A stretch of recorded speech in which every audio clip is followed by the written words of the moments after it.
ओम शांति। 24 फरवरी 2025। बाबा के महावाक्य। मीठे बच्चे, यह रूहानी हॉस्पिटल तुम्हें आधा कल्प के लिए एवर हेल्दी बनाने वाली है। यहाँ तुम देही अभिमानी होकर बैठो। प्रश्न: धंधा आदि करते भी कौन सा डायरेक्शन बुद्धि में याद रहना चाहिए? उत्तर: बाप का डायरेक्शन है, तुम किसी साकार व आकार को याद नहीं करो। एक बाप की याद रहे तो विक्रम विनाश हो। इसमें कोई ये नहीं कह सकता कि फुर्सत नहीं। सब कुछ करते भी याद में रह सकते हो। ओम शांति। मीठे मीठे रूहानी बच्चों प्रति बाप का गुड मॉर्निंग। गुड मॉर्निंग के बाद बच्चों को कहा जाता है, बाप को याद करो। बुलाते भी है, हे पतित पावन, आकर पावन बनाओ। तो बाप पहले पहले ही कहते हैं, रूहानी बाप को याद करो। रूहानी बाप तो सबका एक ही है। फादर को कभी सर्वव्यापी नहीं माना जाता है। तो जितना हो सके बच्चे पहले पहले बाप को याद करो। कोई भी साकार व आकार को याद नहीं करो सिवाय एक बाप के। यह तो बिल्कुल सहज है ना। मनुष्य कहते हैं हम बिजी रहते हैं, फुर्सत नहीं, परंतु इसमें तो फुर्सत सदैव है। बाप युक्ति बतलाते हैं, यह भी जानते हो बाप को याद करने से ही हमारे पाप भस्म होंगे। मुख्य बात है यह, धंधे आदि की कोई मना नहीं है। वह सब करते हुए सिर्फ बाप को याद करो तो विक्रम विनाश हो। यह तो समझते हैं हम पतित हैं। साधु संत ऋषि मुनि आदि सब साधना करते हैं। साधना की जाती है भगवान से मिलने की।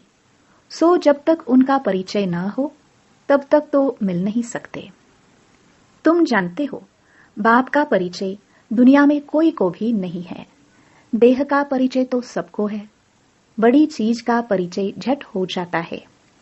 आत्मा का परिचय तो जब बाप आए तब समझाए। आत्मा और शरीर दो चीजें हैं। आत्मा एक स्टार है और बहुत सूक्ष्म है, उनको कोई देख नहीं सकते। तो यहां जब आकर बैठते हैं तो देही अभिमानी होकर बैठना है। यह भी एक हॉस्पिटल है ना, आधा कल्प के लिए एवर हेल्दी होने की। आत्मा तो है अविनाशी, कभी विनाश नहीं होती। आत्मा का ही सारा पाठ है। आत्मा कहती है मैं कभी विनाश को नहीं पाती हूं। इतनी सब आत्माएं अविनाशी है, शरीर है विनाशी। अब तुम्हारी बुद्धि में यह बैठा हुआ है कि हम आत्मा अविनाशी है। हम 84 जन्म लेते हैं। ये ड्रामा है। इसमें धर्म स्थापक कौन कौन कब आते हैं, कितने जन्म लेते होंगे, यह तो जानते हो। 84 जन्म जो गाए जाते हैं जरूर किसी एक धर्म के होंगे। सभी के तो हो ना सके। सब धर्म इकट्ठे तो आते नहीं। हम दूसरों का हिसाब क्यों बैठ निकाले। जानते हैं फलाने फलाने समय पर धर्म स्थापन करने आते हैं, उसकी फिर वृद्धि होती है। सब सतो प्रधान से तमो प्रधान तो होने ही है। दुनिया जब तमो प्रधान होती है तब फिर बाप आकर सतो प्रधान सतयुग बनाते हैं। अभी तुम बच्चे जानते हो हम भारतवासी ही फिर नई दुनिया में आकर राज्य करेंगे और कोई धर्म नहीं होगा। तुम बच्चों में भी जिनको ऊंच मर्तबा लेना है वह जास्ती याद में रहने का पुरुषार्थ करते हैं और समाचार भी लिखते हैं कि बाबा हम इतना समय याद में रहता हूं। कई तो पूरा समाचार लज्जा के मारे देते नहीं, समझते हैं बाबा क्या कहेंगे, परंतु मालूम तो पड़ता है ना। स्कूल में टीचर स्टूडेंट्स को कहेंगे ना कि तुम अगर पढ़ेंगे नहीं तो फेल हो जाएंगे। लौकिक माँ बाप भी बच्चे की पढ़ाई से समझ जाते हैं। यह तो बहुत बड़ा स्कूल है, यहाँ तो नंबरवार बिठाया नहीं जाता है, बुद्धि से समझा जाता है। नंबरवार तो होते ही है ना। अब बाबा अच्छे अच्छे बच्चों को कहाँ भेज देते हैं, वह फिर चले जाते हैं तो दूसरे लिखते हैं हमको महारथी चाहिए। तो जरूर समझते हैं वह हमसे होशियार नामी ग्रामी है। नंबरवार तो होते हैं ना। प्रदर्शनी में भी अनेक प्रकार के आते हैं, तो गाइड्स भी खड़े रहने चाहिए जांच करने के लिए। रिसीव करने वाले तो जानते हैं यह किस प्रकार का आदमी है, तो उनको फिर इशारा करना चाहिए कि इनको तुम समझाओ। तुम भी समझ सकते हो, first grade, second grade, third grade सब है। यहाँ तो सबकी सर्विस करनी ही है। कोई बड़ा आदमी है तो जरूर बड़े आदमी की खातिरी तो सब करते ही हैं। यह कायदा है। बाप अथवा टीचर बच्चों की क्लास में महिमा करते हैं। यह भी सबसे बड़ी खातिरी है। नाम निकालने वाले बच्चों की महिमा अथवा खातिरी की जाती है। यह फलाना धनवान है, रिलीजियस माइंडेड है, यह भी खातिरी है ना। अब तुम यह जानते हो, ऊंच ते ऊंच भगवान है, कहते भी हैं बरोबर ऊंच ते ऊंच है, परंतु फिर बोलो उनकी बायोग्राफी बताओ तो कह देंगे सर्वव्यापी है। बस एकदम नीचे कर देते हैं। अब तुम समझा सकते हो, सबसे ऊंच ते ऊंच है भगवान। वह है मूल वतनवासी। सूक्ष्म वतन में है देवताएं, यहां रहते हैं मनुष्य। तो ऊंच ते ऊंच भगवान वह निराकार ठहरा। अभी तुम जानते हो, हम जो हीरे मिसल थे सो फिर कौड़ी मिसल बन पड़े हैं। फिर भगवान को अपने से भी जास्ती नीचे ले गए हैं। पहचानते ही नहीं है। तुम भारतवासियों को ही पहचान मिलती है, फिर पहचान कम हो जाती है। अभी तुम बाप की पहचान सबको देते जाते हो। ढेरों को बाप की पहचान मिलेगी। तुम्हारा मुख्य चित्र है ही यह त्रिमूर्ति, गोला, झाड़। इनमें कितनी रोशनी है। यह तो कोई भी कहेंगे ये लक्ष्मी नारायण सत्युग के मालिक थे। अच्छा, सत्युग के आगे क्या था, यह भी अभी तुम जानते हो। अभी है कलयुग का अंत, और है भी प्रजा का प्रजा पर राज्य। अभी राजा ही तो है नहीं, कितना फर्क है। सत्युग के आदि में राजाएं थे, और अभी कलयुग में भी राजाएं हैं। भल कोई वह पावन नहीं है, परंतु कोई पैसा देकर भी टाइटल ले लेते हैं। महाराजा तो कोई है नहीं, टाइटल खरीद लेते हैं। जैसे पटियाला का महाराजा, जोधपुर बीकानेर का महाराजा, नाम तो लेते हैं ना। यह नाम अविनाशी चला आता है। पहले पवित्र महाराजाएं थे, अभी है अपवित्र महाराजाएं। अक्षर चला आता है। इन लक्ष्मी नारायण के लिए कहेंगे यह सत्युग के मालिक थे। किसने राज्य लिया, अभी तुम जानते हो। राजाई की स्थापना कैसे होती है। बाप कहते हैं मैं तुमको अभी पढ़ाता हूं 21 जन्मों के लिए। वह तो पढ़कर इसी जन्म में ही बैरिस्टर आदि बनते हैं। तुम अभी पढ़कर भविष्य महाराजा महारानी बनते हो। ड्रामा प्लान अनुसार नई दुनिया की स्थापना हो रही है। अभी है पुरानी दुनिया। भल कितने भी अच्छे अच्छे बड़े महल हैं, परंतु हीरे जवाहरातों के महल तो बनाने की कोई में ताकत नहीं है। सत्युग में यह सब हीरे जवाहरातों के महल बनाते हैं ना। बनाने में कोई देरी थोड़ी लगती है। यहां भी अर्थक्वेक आदि होती है तो बहुत कारीगर लगा देते हैं। 1-2 वर्ष में सारा शहर खड़ा कर देते हैं। नई दिल्ली बनाने में करके 10-8 वर्ष लगे, परंतु यहाँ के लेबर और वहां के लेबर्स में तो फर्क रहता है ना। आजकल तो नई नई इन्वेंशन भी निकालते रहते हैं। मकान बनाने की साइंस का भी जोर है। सब कुछ तैयार मिलता है, झट फ्लैट तैयार, बहुत जल्दी जल्दी बनते हैं। तो ये सब वहां काम में तो आते हैं ना। यह सब साथ चलने हैं। संस्कार तो रहते हैं ना। यह साइंस के संस्कार भी चलेंगे। तो अब बाप बच्चों को समझाते रहते हैं, पावन बनना है तो बाप को याद करो। बाप भी गुड मॉर्निंग कर फिर शिक्षा देते हैं। बच्चे बाप की याद में बैठे हो, चलते फिरते बाप को याद करो, क्योंकि जन्म जन्मांतर का सिर पर बोझा है। सीढ़ी उतरते उतरते 84 जन्म लेते हैं। अभी फिर एक जन्म में चढ़ती कला होती है। जितना बाप को याद करते रहेंगे उतना खुशी भी होगी, ताकत मिलेगी। बहुत बच्चे हैं जिनको आगे नंबर में रखा जाता है, परंतु याद में बिल्कुल रहते नहीं हैं। भल ज्ञान में तीखे हैं, परंतु याद की यात्रा है नहीं। बाप तो बच्चों की महिमा करते हैं। यह भी नंबर 1 में है, तो जरूर मेहनत भी करते होंगे ना। तुम हमेशा समझो कि शिव बाबा समझाते हैं तो बुद्धि योग वहां लगा रहेगा। यह भी सीखता तो होगा ना। फिर भी कहते हैं बाबा को याद करो। किसको भी समझाने के लिए चित्र है। भगवान कहाँ ही जाता है निराकार को, वह आकर शरीर धारण करते हैं।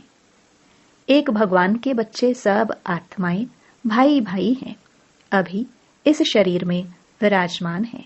सभी अकाल मूर्त है। यह अकाल मूर्त आत्मा का तख्त है। अकाल तख्त और कोई खास चीज नहीं है। यह तख्त है अकाल मूर्त का। भ्रकुटी के बीच में आत्मा विराजमान होती है। इसको कहा जाता है अकाल तख्त। अकाल तख्त अकाल मूर्त का। आत्माएं सब अकाल है। कितनी अति सूक्ष्म है। बाप तो है निराकार। वह अपना तख्त कहां से लाए? बाप कहते हैं मेरा भी यह तख्त है। मैं आकर इस तख्त का लोन लेता हूं। ब्रह्मा के साधारण बूढ़े तन में अकाल तख्त पर बैठता हूं। अभी तुम जान गए हो, सब आत्माओं का यह तख्त है। मनुष्यों की ही बात की जाती है, जानवरों की तो बात नहीं। पहले जो मनुष्य जानवर से भी बदतर हो गए हैं, वह तो सुधरे। कोई जानवर की बात पूछे, बोलो पहले अपना तो सुधार करो। सत्युग में तो जानवर भी बड़े अच्छे फर्स्ट क्लास होंगे। खिचड़ा आदि कुछ भी नहीं होगा। किंग के महल में कबूतर आदि का किचड़ा हो तो दंड डाल दे, जरा भी किचड़ा नहीं। वहां बड़ी खबरदारी रहती है। पहरे पर रहते हैं, कभी कोई जानवर आदि अंदर घुस न सके। बड़ी सफाई रहती है। लक्ष्मी नारायण के मंदिर में भी कितनी सफाई रहती है। शंकर पार्वती के मंदिर में कबूतर भी दिखाते हैं, तो जरूर मंदिर को भी खराब करते होंगे। शास्त्रों में तो बहुत दंत कथाएं लिख दी है। अब बाप बच्चों को समझाते हैं। उनमें भी थोड़े हैं जो धारणा कर सकते हैं, बाकी तो कुछ नहीं समझते। बाप बच्चों को कितना प्यार से समझाते हैं। बच्चे बहुत बहुत मीठे बनो, मुख से सदैव रतन निकलते रहे। तुम हो रूप बसंत, तुम्हारे मुख से पत्थर नहीं निकलने चाहिए। आत्मा की ही महिमा होती है। आत्मा कहती है मैं प्रेसिडेंट हूं, फलाना हूं, मेरे शरीर का नाम ये है। अच्छा, आत्माएं किसके बच्चे हैं? एक परमात्मा के, तो जरूर उनसे वर्षा मिलता होगा। वह फिर सर्वव्यापी कैसे हो सकता है? तुम समझते हो, हम भी पहले कुछ नहीं जानते थे। अभी कितनी बुद्धि खुली है। तुम कोई भी मंदिर में जाएंगे, समझेंगे यह तो सब झूठे चित्र है। 10 बुझाए वाला, हाथी की सूंड वाला कोई चित्र होता है क्या? ये सब है भक्ति मार्ग की सामग्री। वास्तव में भक्ति होनी चाहिए एक शिव बाबा की, जो सबका सद्गति दाता है। तुम्हारी बुद्धि में है यह लक्ष्मी नारायण भी 84 जन्म लेते हैं, फिर ऊंचते ऊंच बाप ही आकर सबको सद्गति देते हैं। उनसे बड़ा कोई है नहीं। यह ज्ञान की बातें तुम्हारे में भी नंबरवार धारण कर सकते हैं। धारणा नहीं कर सकते तो बाकी क्या काम के रहे। कई तो अंधों की लाठी बनने के बदले अंधे बन जाते हैं। गऊ जो दूध नहीं देती तो उसे पिंजरपुर में रखते हैं। यह भी ज्ञान का दूध नहीं दे सकते। बहुत है जो कुछ पुरुषार्थ नहीं करते, समझते नहीं कि हम कुछ तो किसका कल्याण करें। अपनी तकदीर का ख्याल ही नहीं रहता है। बस जो कुछ मिला सो अच्छा। तो बाप कहेंगे इनकी तकदीर में नहीं है। अपनी सद्गति करने का पुरुषार्थ तो करना चाहिए। देही अभिमानी बनना है। बाप कितना ऊंचते ऊंच है, और आते देखो कैसे पतित दुनिया पतित शरीर में है। उनको बुलाते ही पतित दुनिया में है। जब रावण दुख देते हैं तो बिल्कुल ही भ्रष्ट कर देते हैं। तब बाप आकर श्रेष्ठ बनाते हैं। जो अच्छा पुरुषार्थ करते हैं वह राजा रानी बन जाते हैं। जो पुरुषार्थ नहीं करते वह गरीब बन जाते हैं। तकदीर में नहीं है तो तदबीर कर नहीं सकते। कोई तो बहुत अच्छी तकदीर बना लेते हैं। हर एक अपने को देख सकते हैं कि हम क्या सर्विस करते हैं। अच्छा, मीठे मीठे सिखिलदे बच्चों प्रति माता पिता बाप दादा का याद प्यार और गुड मॉर्निंग। रूहानी बाप की रूहानी बच्चों को नमस्ते। धारणा के लिए मुख्य सार। पहला, रूप बसंत बन मुख से सदैव रतन निकालने हैं। बहुत बहुत मीठा बनना है। कभी भी पत्थर कटु वचन नहीं निकालना है। दूसरा, ज्ञान और योग में तीखा बन अपना और दूसरों का कल्याण करना है। अपनी ऊंच तकदीर बनाने का पुरुषार्थ करना है। अंधों की लाठी बनना है। वरदान, संतुष्टता द्वारा सर्व से प्रशंसा प्राप्त करने वाले सदा प्रसन्नचित्त भव। संतुष्टता की निशानी प्रत्यक्ष रूप में प्रसन्नता दिखाई देगी और जो सदा संतुष्ट व प्रसन्न रहते हैं उनकी हर एक प्रशंसा अवश्य करते हैं। तो प्रशंसा प्रसन्नता से ही प्राप्त कर सकते हो। इसलिए सदा संतुष्ट और प्रसन्न रहने का विशेष वरदान स्वयं भी लो और औरों को भी दो, क्योंकि इस यज्ञ की अंतिम आहुति सर्व ब्राह्मणों की सदा प्रसन्नता है। जब सभी सदा प्रसन्न रहेंगे तब प्रत्यक्षता का आवाज गूंजेगा, अर्थात विजय का झंडा लहराएगा। स्लोगन, डायमंड बन। डायमंड बनने का मैसेज देना ही डायमंड जुबली मनाना है। अव्यक्त इशारे। एकांत प्रिय बनो, एकता और एकाग्रता को अपनाओ। एकांतवासी बनना अर्थात चारों ओर के वाइब्रेशन से परे चले जाना। कई ऐसे होते हैं जिन्हें एकांत पसंद नहीं आता। संगठन में रहना, हंसना, बोलना ज्यादा पसंद आता। लेकिन ये हुआ बाहर मुक्ता में आना। अभी अपने को एकांतवासी बनाओ, अर्थात सर्व आकर्षण के वाइब्रेशन से अंतर्मुख बनो। अब समय ऐसा आ रहा है जो यही अभ्यास काम में आएगा। अगर बाहर की आकर्षण के वशीभूत होने का अभ्यास होगा तो समय पर धोखा दे देगा। ओम शांति।